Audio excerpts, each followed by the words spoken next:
Bonsoir, mardi 13 avril, bienvenue dans le journal de TV78, c'est l'essentiel de l'actualité locale. Tout de suite, les titres de cette édition. La crise sanitaire a modifié les habitudes des déplacements des actifs en Ile-de-France. C'est l'enseignement du baromètre annuel Alphabet France IFOP. Retour en force de la voiture, émergence de mobilités alternatives. Nous parlons de ce sujet avec Samy Krayem de la start-up versaillaise Entropie qui travaille sur la mobilité. C'est proposé par le parc Espace Rambouillet. Une fois par mois, des ateliers entre rapaces et résidents sont organisés à l'EHPAD de Gazeran. C'est ce qu'on appelle la chouette thérapie. L'objectif de ces rencontres avec les animaux, rompre le sentiment d'isolement et d'ennui et participer au bonheur des personnes âgées. Enfin, direction Poissy, à la fin de ce journal, la piscine des Mignots a rouvert son bassin extérieur après 6 mois de fermeture. Des créneaux avec une jauge maximum ont été mis en place pour s'adapter au contexte épidémique. Et les habitués sont bien entendu heureux de retrouver les lieux, malgré les fraîches températures du moment. Mais avant de développer ces titres, Jean Castex devant l'Assemblée nationale cet après-midi. Le Premier ministre a proposé aux députés un report d'une semaine des élections régionales et départementales, prévues les 13 et 20 juin. Celle-ci serait donc ajournée au 20 et 27 juin. Le but, laisser une semaine de plus aux mairies pour préparer l'organisation du scrutin et bénéficier de jours supplémentaires pour la vaccination. L'Assemblée nationale débat ce soir autour du sujet. Le Sénat demain mercredi et des discussions suivies d'un vote consultatif. Une proposition au lendemain de l'annonce des résultats de cette consultation lancée par le gouvernement auprès des maires concernant le report des régionales et départementales justement. Sur les 24 000 élus qui ont participé, 56% se sont prononcés pour un maintien des deux scrutins. Le chiffre monte même à 76% d'avis favorables pour les édiles du département des Yvelines.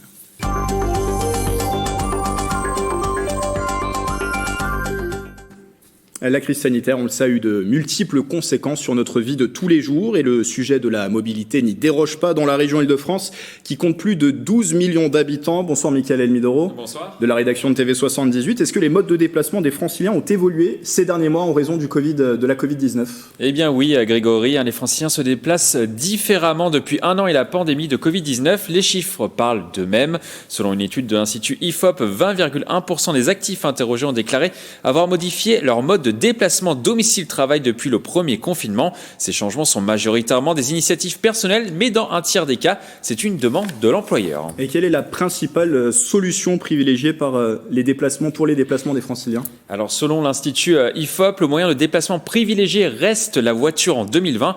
Jusque-là, pas de surprise, mais on a une vraie tendance à la hausse. Les trajets entre le domicile et le lieu de travail représentent 52% des déplacements, soit 7 points de plus qu'en 2019, alors qu'on avait plutôt une tendance à la baisse ces dernières années avec notamment des Franciliens qui se tournaient vers les transports en commun. À noter également que la plupart du temps, ces automobilistes restent seuls dans leur véhicule. Seulement 1,7% pratiquent le covoiturage.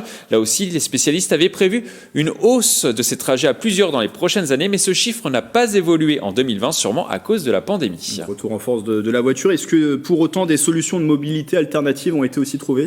Oui Grégory, là encore en région parisienne, on voit de plus en plus de piétons dans les rues sur des trajets courte distance. 40% des Franciliens qui ont opté pour une nouvelle mobilité pratiquent désormais régulièrement la marche à pied pour aller au travail. C'est également en région parisienne que la part d'utilisateurs de transports électriques est la plus importante. On note 5,9% d'utilisateurs de vélos à assistance électrique contre 3% sur la moyenne, c'est la moyenne nationale, et 3% de trottinettes à assistance électrique. Là aussi, ces chiffres ont augmenté sur les derniers mois. Merci Mickaël pour toutes ces précisions et on continue justement à parler de ce sujet avec mon invité par visioconférence Samy Krayem. Bonsoir. Bonsoir Grégory. Cofondateur et CEO de la start-up Entropie. Elle est issue des travaux de recherche de l'Institut VDECOM à Versailles et est spécialisée justement dans cette thématique de la mobilité. Son but, c'est de rendre accessible la connaissance de la mobilité à tous et ce, grâce à l'intelligence artificielle. On va en parler dans un instant, Samy Krayem. Déjà, une première réaction aux chiffres que l'on vient d'entendre qui nous ont été donnés par Mickaël. Est-ce qu'ils vous étonnent, ces chiffres, ou finalement vous avez fait les mêmes constatations sur cette dernière année avec cette émergence de la crise sanitaire ? Non, ils sont pas étonnants du tout. On est vraiment sur les mêmes constats de notre côté, avec une augmentation effectivement. Alors pas une augmentation absolue de la voiture, mais une augmentation relative de la voiture par rapport à l'ensemble des flux qu'on peut observer maintenant. Et puis une tendance profonde au changement pour le télétravail, dont on verra les conséquences à moyen terme, qui pourra affecter effectivement le trafic, mais dont on voit qu'elle affecte d'autant plus le trafic pour le transport en commun que pour la voiture. Et ça, considérer que c'est pas forcément une très très bonne chose pour le transport et la mobilité en Île-de-France. Et comment on l'explique, à votre avis? Est-ce que ça peut être aussi la crainte des Franciliens au vu de ce virus de se retrouver justement peut-être dans les transports en commun et de privilégier justement des solutions où on est seul dans son moyen de transport? Complètement, on essaye simplement de se protéger, même si on met, je sais que les transports en Île-de-France essaient de mettre tous les moyens de leur côté pour protéger les Franciliens dans leur mobilité. Mais on voit que c'est jamais très très facile à mettre en place. Et donc voilà, les gens se protègent, font du report modal plutôt vers la voiture, privilégient le télétravail quand ils le peuvent.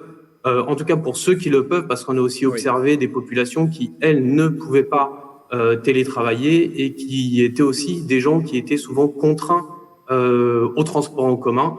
Et pour ces personnes-là qui se retrouvaient souvent sur les mêmes lignes d'ailleurs de transport, les problèmes ne se sont pas arrangés.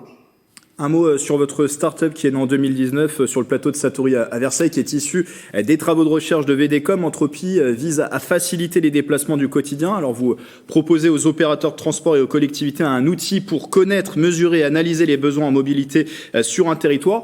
Et ce, grâce à l'intelligence artificielle. Comment ça fonctionne très concrètement? Ce qui est intéressant, c'est que vous n'installez aucun matériel. C'est via des données que vous collectez que vous pouvez proposer cet outil. Ouais, tout à fait. L'idée, c'est qu'on a créé un algorithme qui permet de comprendre comment les gens se déplacent sur un territoire et à partir de qui on est. Donc c'est très simple, c'est qui je suis, moi, un homme de 40 ans, comment est-ce que je vais avoir besoin de me déplacer, avec un enfant que je dois emmener à l'école, donc je vais commencer à avoir des horaires qui se dessinent. Et puis nous, on a pu observer qu'en fait, il y avait des profils de mobilité comme ça. Voilà, les gens ne se déplacent pas par hasard. Il y a une structure dans la façon dont les gens se déplacent, et c'est ça qu'on a voulu apprendre, parce que si on peut, s'il y a une structure, eh bien l'intelligence artificielle permet de comprendre cette structure, de la découvrir en fait. Donc on laisse les algorithmes travailler là-dedans, on optimise un modèle, et ça permet après de prédire comment les gens se déplacent sur n'importe quel territoire. Donc d'où est-ce qu'ils partent, où est-ce qu'ils vont, avec quel mode de transport, pour quel motif ils ont besoin de se déplacer, qui sont les gens qui se déplacent, à quelle heure. Et tout ça, on le rentre dans notre modèle et c'est ce qu'on fournit au territoire pour optimiser leur système de transport. L'idée, c'est de dire, nous, on va pouvoir leur fournir comment les gens se déplacent, c'est-à-dire vraiment vous, moi, de quoi on a besoin pour se déplacer au quotidien et pour que les collectivités, les territoires puissent adapter leur système au plus près de la demande en transport des usagers. Est-ce que vous travaillez avec beaucoup d'acteurs dans les Yvelines ? Avec le département, on a eu l'occasion déjà de travailler avec le département, aussi avec l'agglomération de Rambouillet pour le territoire. Avec l'agglomération de Rambouillet, par exemple, et avec le département, on avait pu observer très très concrètement, on avait observé les flux sur ce territoire-là, et on s'était aperçu que il y avait un flux assez dense entre deux communes et qui faisait du report modal vers une station de RER, mais qui n'était pas dans le département des Yvelines. Et ça, c'était des données qu'ils n'avaient pas. Ils ne savaient pas que ces gens se déplaçaient à 98% quasiment en voiture. Et pourtant, il y avait vraiment beaucoup de gens qui se déplaçaient. C'était plus de 500 personnes qui devaient se déplacer tous les jours. Et bien, voilà, concrètement, ça a permis après la mise en place d'une ligne de bus dédiée pour que les gens puissent ne plus avoir à prendre leur voiture. Donc qu'on puisse imaginer des solutions. Une dernière question très rapidement. C'est un modèle que vous avez développé à l'échelle française maintenant, qui est dupliqué à l'échelle européenne, c'est ça ? C'est dans notre roadmap technologique. Et écoutez, oui, c'est notre ambition. On espère que très bientôt, peut-être en 2022 déjà, on pourra se développer à l'Europe. Ouais. Merci Sami Krayem d'avoir été avec nous. Merci à vous. Je rappelle le cofondateur et CEO de la start-up Entropie qui est installée à Versailles.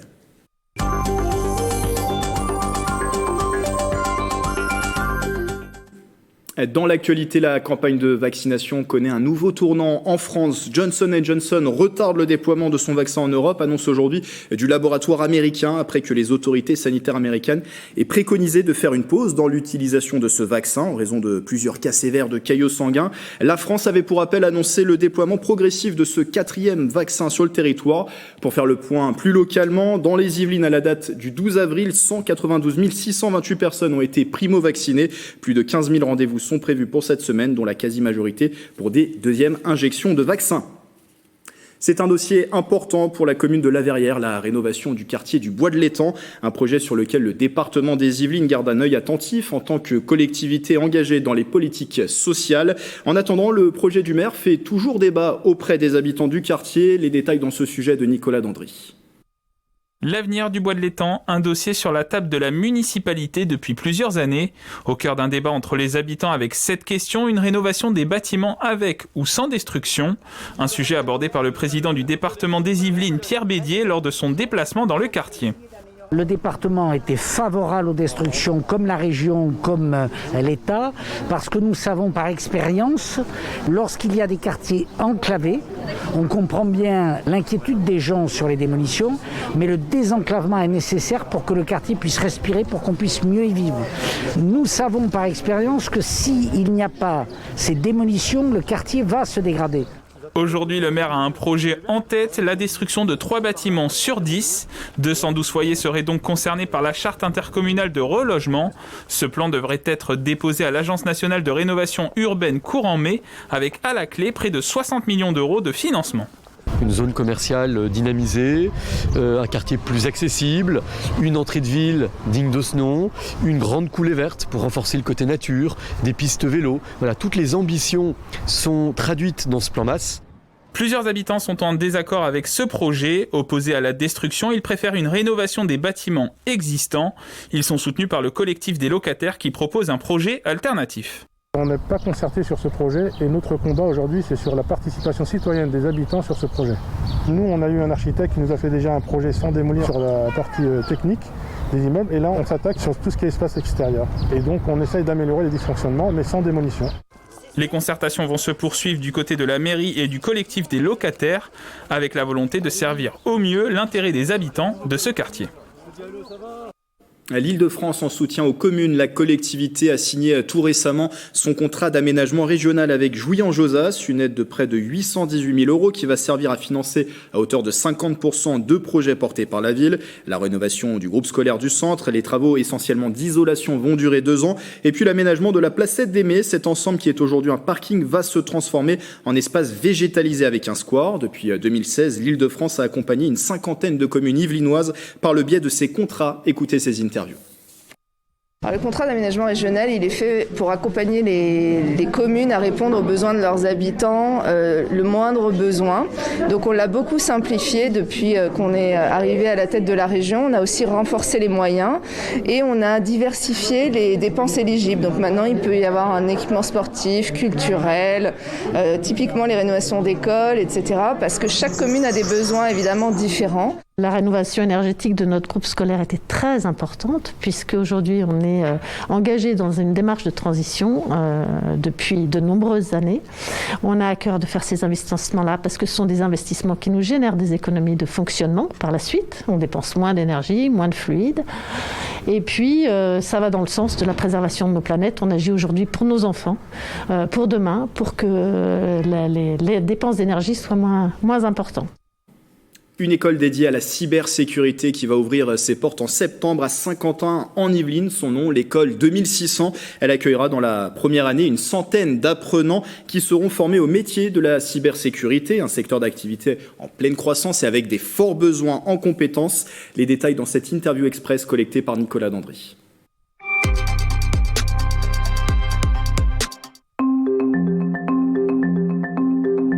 L'école 2600 est une école en alternance qui vise à former des cyberdéfenseurs. L'école ouvrira normalement le 13 septembre dans l'ancien musée de la ville de Saint-Quentin en Yvelines, dans le 78. Nous visons une centaine d'étudiants pour la première promotion qui aura lieu en septembre 2021. La première partie, enseignement en présence à l'école. Deuxième partie, enseignement à distance. Troisième partie, présence en entreprise. L'intérêt pour nous était de répondre à un besoin d'employabilité. C'est-à-dire que les entreprises aujourd'hui sont partie prenante sur la conception des programmes de cours, ce qui était pour nous essentiel. Et plutôt que d'attendre 3 ans pour que la première promo soit disponible sur le marché, ça nous permet aujourd'hui d'avoir des étudiants qui soient directement opérables et qui répondent aux besoins des entreprises. Ce sera un titre de niveau 7 qui équivaut à un bac+5 avec un titre d'expert en gestion des systèmes de sécurité informatique. L'inscription se fait sur le site école2600.com. Le processus de sélection est assez strict. On va sélectionner des étudiants sur dossier, puis par entretien de motivation, puis entretien technique, pour être en capacité d'offrir aux entreprises du plateau de Paris-Saclay les meilleurs candidats dans le domaine de la cybersécurité. L'industrie est en tension. On a un manque de 10 000 emplois dans le domaine de la cyber. Et suite à l'annonce du président de la République sur le plan 1 milliard pour pouvoir relancer la filière, on estime qu'il faudra à horizon 2025 avoir 45 000 postes, dont 30 000 sont vacants. Le lycée Évariste Galois de Sartrouville, distingué grâce à cette affiche, ne regarde pas, réagit. L'établissement a été primé avec 8 autres projets de l'Académie de Versailles dans le cadre du prix Non au harcèlement. Il vise à sensibiliser les élèves à ce phénomène. Près de 1200 jeunes se sont mobilisés dans l'Académie qui regroupe les départements des Yvelines, de l'Essonne, des Hauts-de-Seine et du Val d'Oise. Des affiches et vidéos de prévention pour lutter contre toutes les formes de harcèlement ont été réalisées. L'ensemble des projets primés au niveau académique sera présenté au niveau national et je vous précise d'ailleurs qu'une ligne verte académique existe pour les victimes ou témoins d'harcèlement scolaire, le 0800 008 624, appel gratuit. Direction Gazeran à présent, où l'EHPAD Relais Tendresse organise une activité pour le moins insolite pour ses 90 résidents. La chouette thérapie, l'objectif offrir du bonheur aux personnes âgées en caressant des animaux. Le reportage d'Éléonore Sinoquet. 2 animateurs, des personnes âgées et des chouettes. Ce sont les ingrédients nécessaires pour un rendez-vous original, la chouette thérapie.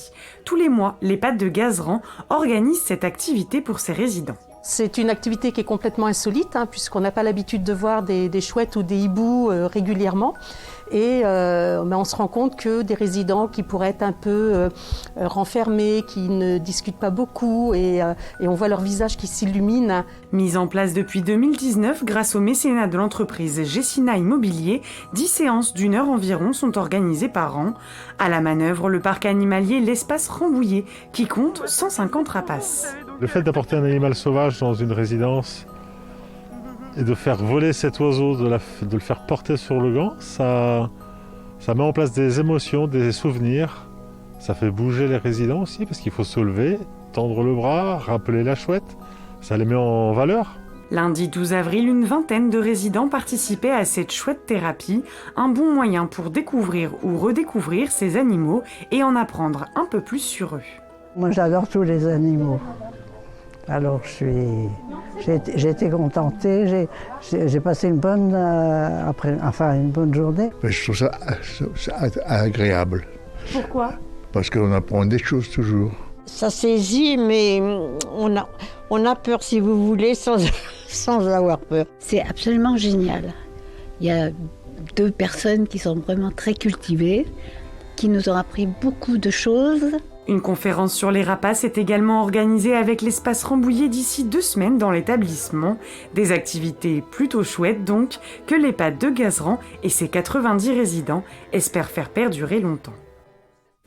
Et puis cette bonne nouvelle pour les nageurs à Poissy, la piscine de Mignot a rouvert ses portes depuis le samedi 27 mars. Les habitués étaient bien sûr ravis de retrouver le bassin extérieur malgré les températures un peu froides. Célia Gatsongo.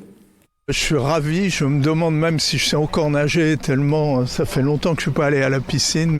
Premier plongeon depuis 6 mois, les habitués de la piscine de Mignot à Poissy retrouvent le bassin extérieur, considéré comme un équipement de plein air. Oui, ça fait beaucoup de bien, on est super content que ce soit rouvert. Effectivement, j'attendais ça avec impatience, je checkais régulièrement le site et dès que j'ai vu que ça a été rouvert, j'ai repris tout de suite la piscine. On ressent un énorme manque, les piscines sont pratiquement toutes fermées, enfin toutes celles qui n'ont pas de bassin extérieur, donc on n'attendait que ça. Très content, ça faisait depuis 6 mois que ça avait fermé et là ça fait du bien au mental. C'est entre 1h15 et 1h30 pour le plaisir. Ce sont seulement les nageurs de plus de 12 ans qui sont autorisés à venir. 3 créneaux horaires sont possibles, chacun pouvant accueillir 84 personnes maximum. On essaie de fluidifier aussi un petit peu l'arrivée des clients. C'est vrai que si on avait une ouverture publique de midi jusqu'à 18h30, la problématique qu'on avait, c'est peut-être un afflux de personnes entre midi et 14h et plus forcément grand monde en plein milieu d'après-midi. Et puisqu'on passe aussi en réservation recommandée, les personnes voient très bien le taux de remplissage qu'on peut avoir par créneau. Masque, désinfection des mains et casier individuel obligatoire, fléchage et code couleur pour les entrées et sorties, douche savonnée avant d'aller dans l'eau. Un protocole sanitaire strict a été établi. Ce sont aussi 3 couloirs au lieu de 6 pour éviter les croisements. On essaie de tourner à peu près une vingtaine de personnes par ligne d'eau, sachant que c'est un bassin de 50 mètres, donc ça laisse beaucoup de place. À partir de mai, la jauge devrait être augmentée à 200 personnes maximum. La pataugeoire, quant à elle, rouvrira au mois de juin si les conditions sanitaires le permettent. Et j'ajoute que dans le même secteur, la piscine de Porcheville a également rouvert ses portes car elle dispose d'un toit ouvrable. Voilà, c'est la fin de ce journal. Merci de votre fidélité. Très belle soirée avec TV78.